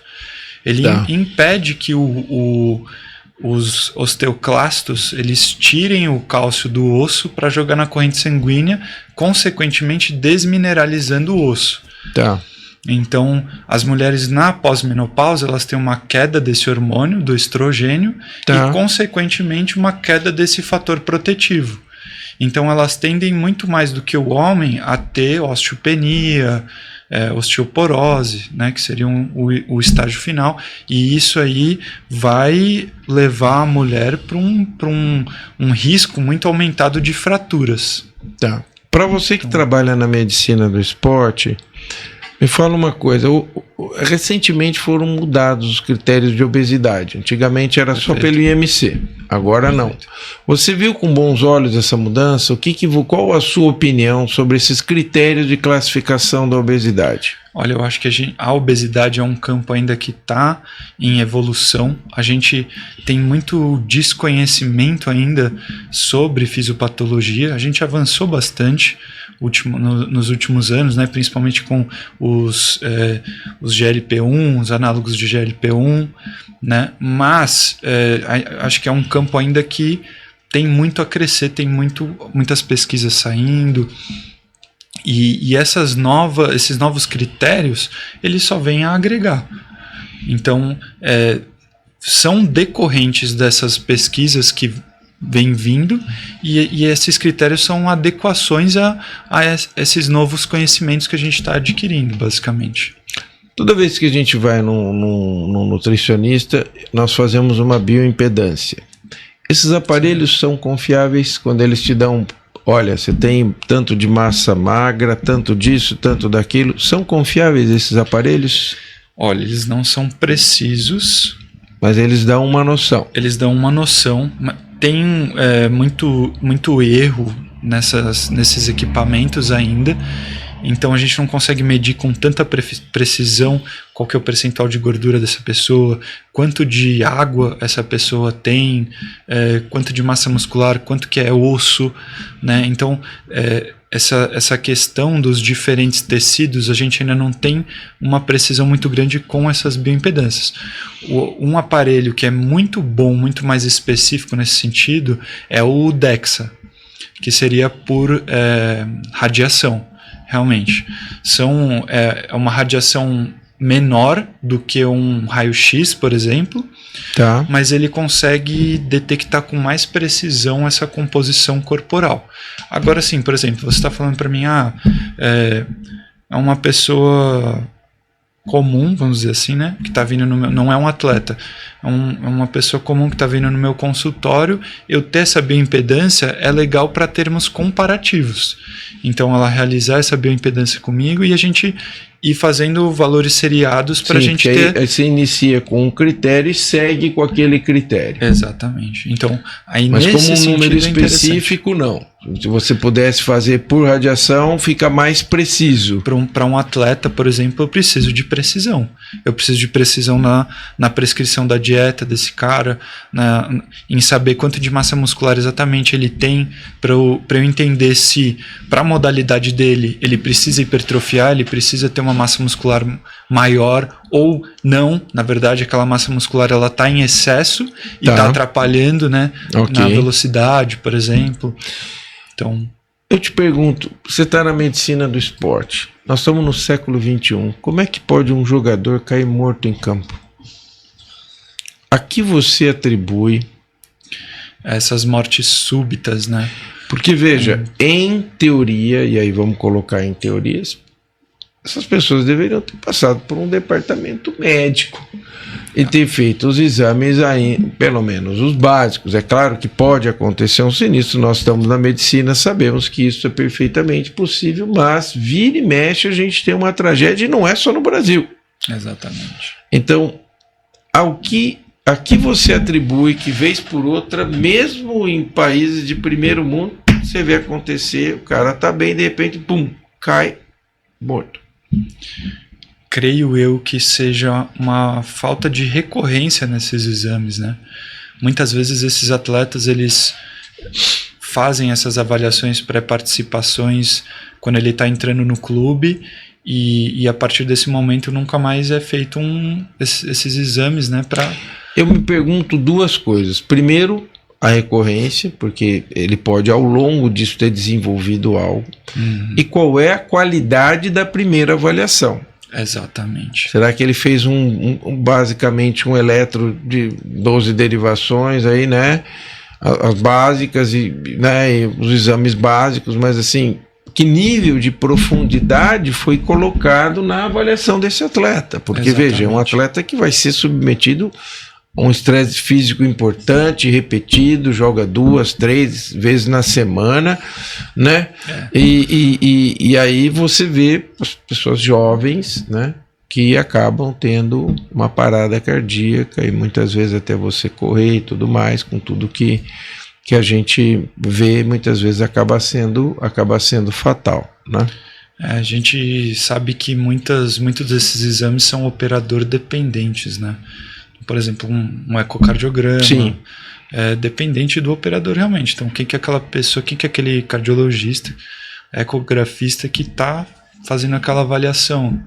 Se foi feita da forma correta ou não. Alguma cardiopatia estrutural, algo que poderia ter sido visto, né? Então, assim, eu acho que a gente precisaria pensar, né, Felipe, para o futuro, uma padronização de avaliação para o atleta de alto desempenho, a ser exigida dos clubes, enfim, isso aqui é o mínimo, sem isso aqui a gente não vai aprovar. A gente vê que assim, em clubes maiores isso já existe. Já existe, não, isso eu vejo alguns, algum tempo atrás, eu trabalho no HCOR, eu já via clubes irem até lá e fazerem um check-up, mas assim, clubes maiores, evidentemente, porque isso implica em custo, tudo mais. Exatamente. Mas assim, um básico tem que ter. Né? É porque eu fico me perguntando se foi feito o básico nesses pacientes que de repente o cara jovem, bum, cai, né? Claro que fica aquela dúvida no ar, né? Porque é uma coisa, né, grotesca, né? Estamos falando de uma vida, de um atleta que tá, né? Com certeza. E também acho que até pensar na infância, né? Pegar porque esses atletas eles já vêm da base, né? Já vêm ali com 14, 15, 16 anos jogando. Então, você pegar esses atletas logo jovens para fazer essas avaliações, acho que também seria um momento crítico ali, para a gente entender se aquele jovem, né, se aquele adolescente, ele está apto a realizar uma atividade física de alta performance. Esse coração ele vai aguentar futuramente essa carga, esse volume de treino, essa intensidade de treino, de jogo. Sim. Então, tudo isso tinha que ser muito bem visto, amarrado, né? As coisas precisariam estar interligadas. E aí também entra numa avaliação, inclusive genética, né? Nós estamos falando de uma colega comum nossa, Fernanda, que esteve aqui falando de genética e cardiologia. Eu vejo que a genética cada vez mais vai ganhando espaço, né? O mapeamento, avaliar algumas coisas que podem já estar vindo, né? de gerações e passando, e muitas vezes vai se manifestar naquela pessoa e muitas vezes não foi visto, né? Isso é uma avaliação muito mais precisa. Mais né? precisa, porque ele vai ter, obviamente, uma exigência maior, né? Esses atletas têm uma exigência grande.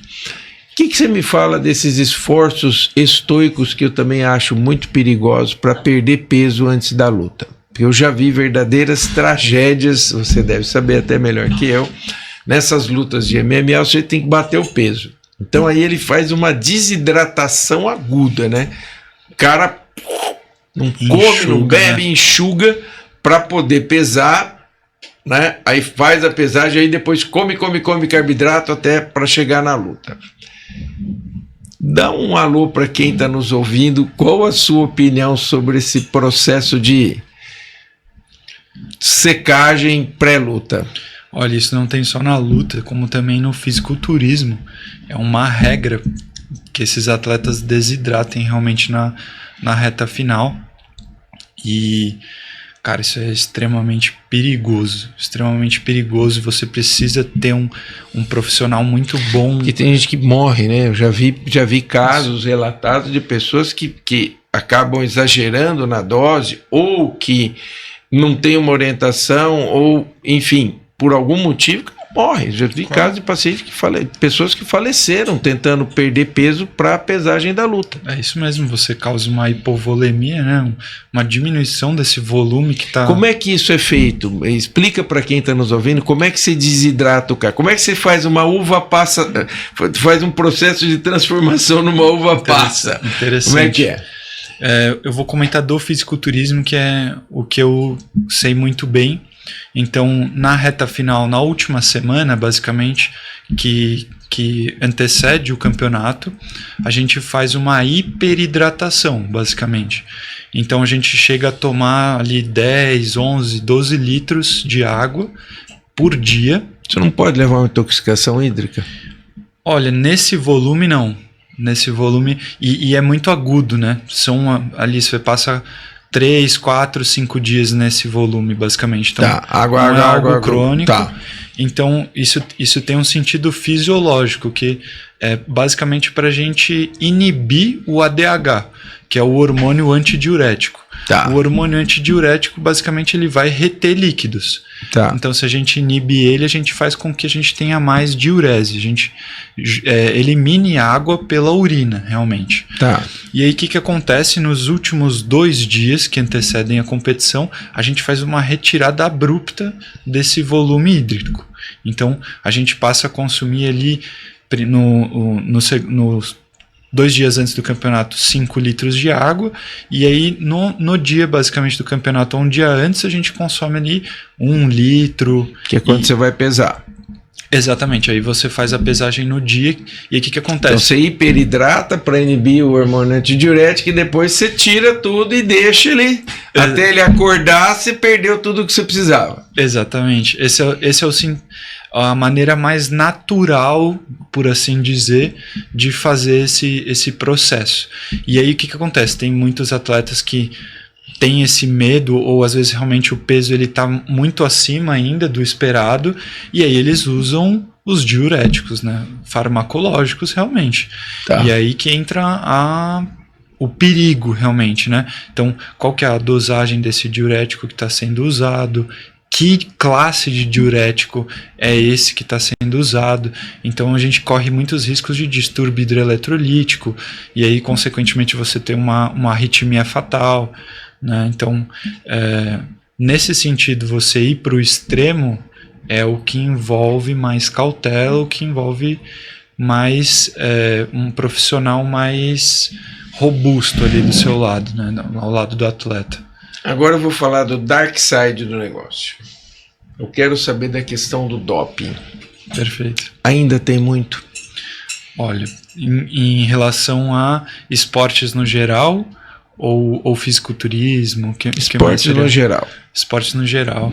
Eu diria porque, veja, cada vez mais as agências estão mais rigorosas. Perfeito. Mas cada vez mais o ser humano consegue driblar as coisas e fazer coisas do arco da velha. Eu pergunto, ainda tem muito doping? Ainda tem muito doping. A gente vê E como isso. é que pode ser feito o doping, sendo que tem essas agências de checagem tão rigorosas?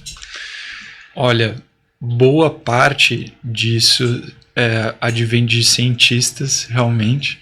Então, cientistas que estão na ponta e que estão desenvolvendo coisas que são possíveis de dopar e ainda não serem detectáveis. Então, os caras devem ganhar uma grana com isso, né? Exatamente. E a gente teve um escândalo muito grande nos Estados Unidos, inclusive, em relação a uma dessas clínicas, assim, com um cientista muito famoso que dopava vários atletas e realmente ele desvencilhava, tirava esses atletas dessas como é que fala, dessas substâncias detectáveis, né? Então ele criava substâncias novas que basicamente não tinham um teste para quantificar no sangue, na urina ou no cabelo. Tá. E aí então conseguia. Então isso ainda é uma realidade. Com certeza. E no fisiculturismo? Usa-se muito? Olha, o fisiculturismo não tem doping, basicamente. Então, quando a gente pensa, logicamente, nas ligas profissionais de fisiculturismo, não tem doping. Então, realmente é até estimulado esse uso de substâncias ergogênicas, né, esteroides anabolizantes. Ou seja, no fisiculturismo pode tudo. Agora, mais recentemente, está vindo o fisiculturismo natural. Então, essas ligas realmente estão com um sistema de dopagem e estão desestimulando o uso, ou esses jovens, né, que estão vindo aí, que têm admiração pelo fisiculturismo, a não usar essas substâncias, realmente. Acho difícil, né? Porque a oferta e o estímulo ao uso é grande, né? É grande. Mas eu creio, assim, tá tomando uma proporção bem interessante. E eu acho que esse é o caminho mais correto. E agora uma outra pergunta polêmica. Como é que você vê a questão do transgênero na prática esportiva? Qual a sua opinião pessoal?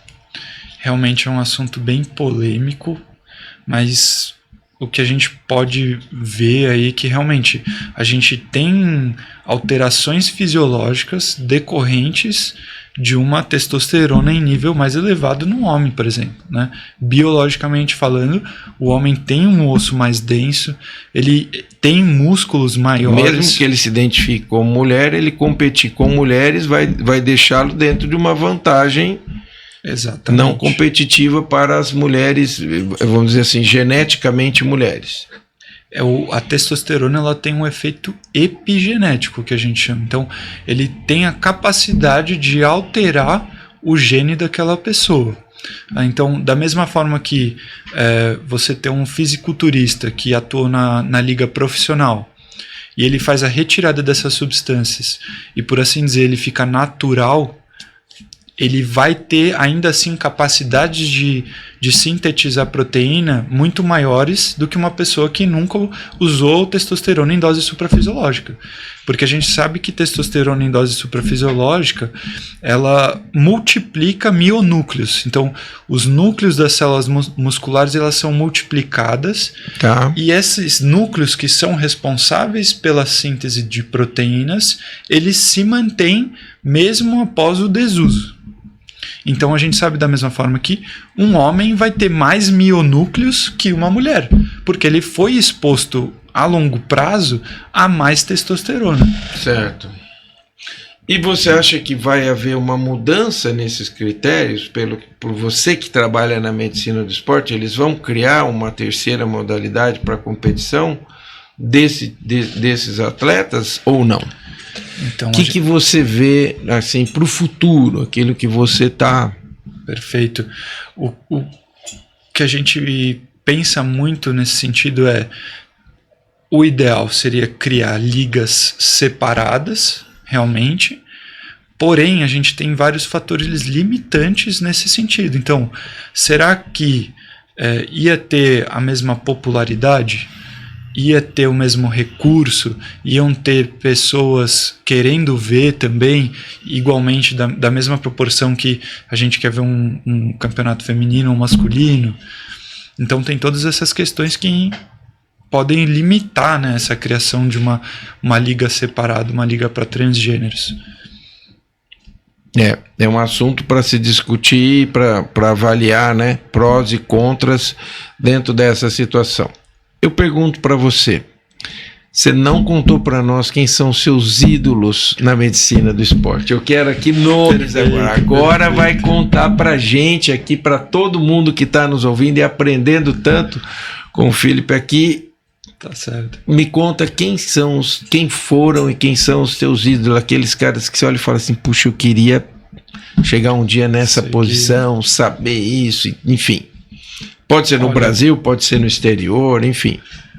Tem um cientista assim, que eu lia bastante, não é exatamente medicina esportiva, mas é linkado a sport science, né? É ciência do esporte, que é um cara que chama Brad Schoenfeld. É um cara que está é o pioneiro no sentido de criar artigos científicos de alto impacto. Esse cara ele descobriu muitos mecanismos da hipertrofia, por exemplo, hipertrofia muscular.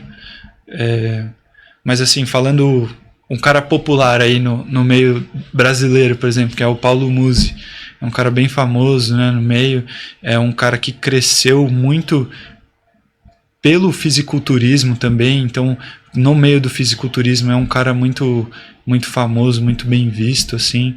Tá. E é um médico do esporte também. Ele produz bastante conteúdo, né?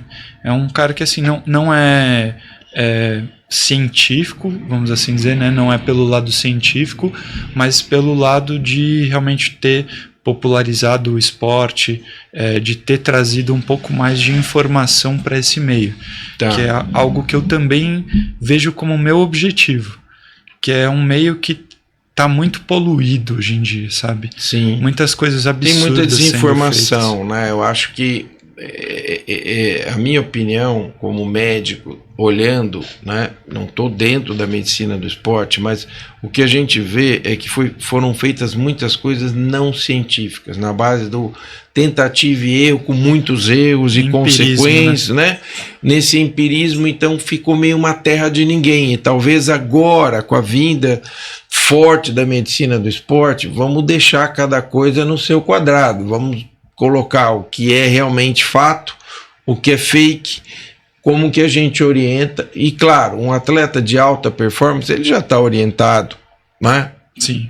Mas para o povo em geral, para a população em geral, os reais benefícios e aquilo que é muita bravata e que não vai trazer benefício, que pode estar até agregando custo e até risco para essas pessoas. Então acho que nisso tem um caminho muito grande. Eu acho que situações como essa que a gente está aqui, batendo um papo, levando para conhecimento, trazem informações que são preciosas para quem está ouvindo, para você que está nos ouvindo, para tirar essa situação do meio do empirismo, né? Porque isso, pelo tudo que a gente conversou aqui, eu vejo que você sempre está se balizando na ciência. Com certeza. Coisas que estão publicadas, o que é fato, assim e tal. E nesse sentido tem muito ainda para crescer, né, Felipe? Com certeza, com certeza. É um meio que se baseia, que o senhor falou, no empirismo, e é um meio que precisa de terem algumas verdades estabelecidas, né? A gente não consegue estabelecer verdades por meio apenas do empirismo. A gente precisa de estudos clínicos, né? É muito difícil você pegar essa população, fazer estudos clínicos, porque pela questão também de ser antiético, né? Você fazer uso de substâncias ergogênicas nesse sentido. Mas eu acho que o objetivo mais para essa população seria realmente uma conscientização. Então, a gente não consegue tirar os danos, mas a gente consegue reduzir os danos, isso com certeza. Mas isso já é uma grande coisa. Se nós imaginarmos o impacto que isso vai ter sobre gastos de saúde, não vou nem falar da parte ética, porque aí então, meu Deus do céu, vamos pensar só na questão de quantas pessoas estarão adotando um estilo de vida saudável, estarão evitando um infarto, uma dissecção aguda de aorta, um acidente vascular cerebral. Estou falando só na minha área, hein? Com certeza. Tá? E que pessoas que podem ser acometidas por um evento desse e morrerem, outras que podem se tornar inválidas e numa situação de dar um gasto enorme ao sistema público de saúde ou privado, né? Com sequelas graves que poderiam ter sido prevenidas por uma atitude saudável, de uma prática de exercícios regular, que nem precisa ser uma coisa absurda, mas uma pessoa adote uma caminhada, algo que já tire do sedentarismo, do completa, né? O cara sai daquela situação de ficar só aqui com o controle da televisão e ele passa a incluir nesse dia a dia dele, ainda que ele não consiga fazer um esporte de alto impacto tal, mas que pelo menos ele caminha, ele faz, e a gente vê pesquisas que são interessantes. Você vê que ter um pet já muda, porque você tem que levar o pet para passear, você vai sair, você tem que sair, porque ele vai ficar ali querendo sair, e vai fazer com que você ande, com que você faça. Você vê que pequenas coisas já tem um impacto enorme, né? A gente fala, tem até a terapia cognitivo-comportamental, que é você realmente alterar a conformação da casa, por exemplo. Então, você fazer com que você se levante mais vezes para, por exemplo, ir no banheiro, seja algo benéfico, porque você está tendo como se fosse goles de atividade física. Sim. Então, por exemplo, você aumentar a hidratação é uma forma de você fazer isso. Se você está bem hidratado, consequentemente você vai mais vezes ao banheiro para urinar, e você tem que levantar da cadeira, ir no banheiro, sentar de novo.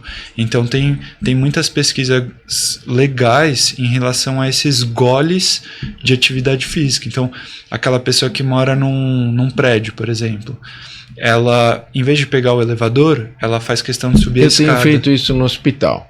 Assim, às vezes você vai trocar 2 andares, não vai de elevador. Exatamente. Né? Nada, são 4 lances de escada, mas se você subir e descer 4 lances de escada 2, 3, 4 vezes no dia, você está mexendo, você está andando. Né? Então assim, você não precisa ficar ali 2 horas, você fala, onde você vai? Estou no térreo, vou no 2º andar. Fala, meu Deus do céu, né? Sobe aqui, são 4 lances de escada, né? Então volta de novo naquilo que a gente estava conversando, uma pessoa que é sedentária, ela precisa muito mais se atentar à alimentação dela do que uma pessoa que está se exercitando diariamente. Porque é aquilo, você aumenta o seu gasto energético total com esses goles de atividade física e, consequentemente, se você comer uma barra de chocolate, algum docinho ali, essas calorias ali, elas não vão fazer tanta diferença no final. Você vai queimar tudo isso. Porque você está se mexendo mais, exatamente. Então, o saldo no final, ele é mais negativo. Isso. Agora eu te pergunto, cheguei no teu consultório, tô lá, sedentário, vim procurar você porque eu quero começar uma atividade esportiva. Perfeito. Tá? O que você valoriza na tua anamnese? Quando você começa a conversar com esse cara, o que você iria perguntar para mim como paciente que fui te procurar para iniciar uma atividade esportiva? O que você valoriza? Perfeito. Eu trabalho com semiologia tradicional mesmo. Então, a gente vai primeiro qual é o objetivo da pessoa, ou qual que seria a queixa, né? Se ela tem alguma queixa médica ou não, se isso afeta ou não aquela atividade física. A gente desenrola a partir disso, né, a história pregressa dessa queixa, antecedentes pessoais. Então, o que essa pessoa tem de base, qual que é a doença de base dessa pessoa, tá. Ela já teve uma internação, ela já fez algum procedimento cirúrgico, quem que é essa pessoa realmente em termos médicos, né? Qual que é o histórico médico dessa pessoa. E exames, aí a gente individualizaria um pouco mais. Mas aí, quais aqueles que são mandatórios, assim, para o cara que chegou, você fala assim, ó, esse aqui é o kit mínimo para pedir para alguém que vai iniciar atividade esportiva? Perfeito. Eu pensaria exames de sangue, assim, gerar um hemograma, para a gente ver se a pessoa tem alguma anemia, exatamente. Função renal, glicemia, umas enzimas hepáticas também, para ver se aquele fígado está trabalhando bem ou não. E de imagem? Imagem, a gente pode pensar num ecocardiograma, realmente, qual que é essa função do coração, se ele tá legal ou não. Então, um ergo espirométrico também é muito interessante. Ergo espirométrico, aí você não vai avaliar só eletro, você também vai avaliar consumo de oxigênio e tudo mais, né? Perfeito. Um ergo expiro. Tá. A capacidade cardiorrespiratória desse. Tá. Então, um ergo expiro e um eco você já fechou bem, né? Porque você já tá com a parte de consumo, eletro, exatamente. As cardiopatias estruturais com o eco, o que mais? Exato. Ao esforço máximo também a gente vê se aquela pessoa ela desenvolve um superdesnivelamento, né? Ela faz uma isquemia transitória ali. Então Sim. Isso é muito interessante da gente ver. Outros exames de imagem, o que poderia ser interessante? Talvez um mapa, né? Se essa pessoa às vezes tem um antecedente familiar de hipertensão ou não. Um holter para arritmia também, dependendo da história que ela conta. Exatamente. Se for uma pessoa mais velha, né? Mais de idade, a gente pensa em uma aterosclerose, então um ultrassom Doppler de carótidas e vertebrais, para a gente ver se tem alguma placa documentada. Na verdade, você segue um caminho bem tradicional, tradicional, né? Dentro da tua abordagem, que não é muito diferente da abordagem que a gente faz num consultório de cardiologia, por exemplo. Exatamente. Né? Exatamente. Muito legal, muito legal.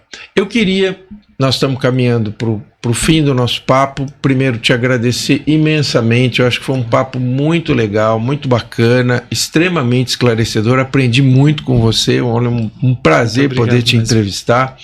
Queria que você deixasse uma mensagem para quem está nos ouvindo e que pensa em fazer medicina do esporte. Nós podemos ter alunos de medicina, nós podemos ter gente que se interessa pela área. Eu queria que você deixasse uma mensagem final para o nosso ouvinte. Olha, se você é uma pessoa que ama esportes, ama estar nesse meio, né? Então você poder acompanhar um atleta de perto, ou mesmo você querer ajudar mais a sua família nesse sentido de levar seu pai ali para jogar um futebol. Então você consegue de diversas formas. O esporte a gente chama de hábito angular. Então é um hábito que tem a capacidade de mudar todos os outros hábitos da sua vida. Então os seus hábitos alimentares, o seu sono propriamente. Então o esporte, eu acho que ele só tem a agregar, basicamente. Então é uma especialidade muito completa.